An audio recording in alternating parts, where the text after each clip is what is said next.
Le traitement de canal est une technique qui permet la conservation d'une dent dont le nerf est affaibli ou souffre d'un abcès. Les causes peuvent être une carie profonde, un coup porté à la mâchoire ou un serrement de dents excessif. Une fois le canal sanguin atteint, les bactéries voyageront jusqu'à l'extrémité de la racine appelée l'apex. De là, la multiplication des bactéries provoquera l'abcès. En général, la sensibilité reliée à l'abcès est causée par la pression qu'exerce la lésion sur les tissus environnants. La première chose à faire dans ce genre de situation est de consulter un dentiste.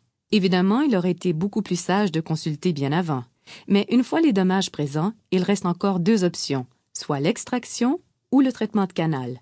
Si certaines raisons vous poussent à vouloir choisir l'extraction, assurez-vous de bien connaître toutes les conséquences reliées à cette décision irréversible.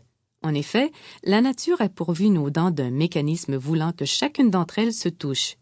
Il y aurait donc de fortes probabilités pour qu'un mouvement de migration se produise après l'extraction. De plus, cette tendance veut qu'il y ait contact de haut en bas. À cause de ce phénomène, la dent opposée à l'espace vide poursuivrait indéfiniment un mouvement d'éruption jusqu'à sortir de son alvéole.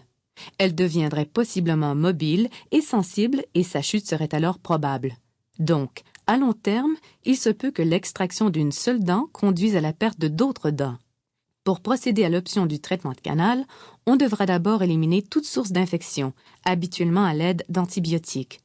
Une fois l'infection contrôlée, on utilisera l'anesthésie locale permettant le confort du patient pendant l'intervention. Ensuite, une ouverture sera effectuée pour avoir accès au nerf. Celui-ci sera retiré de la dent. L'espace laissé devra être bien nettoyé à l'aide de lime et ensuite obturé avec un matériau de type caoutchouc. Idéalement, la dernière étape consiste à cimenter une couronne afin de bien protéger et de solidifier la dent maintenant sans vie.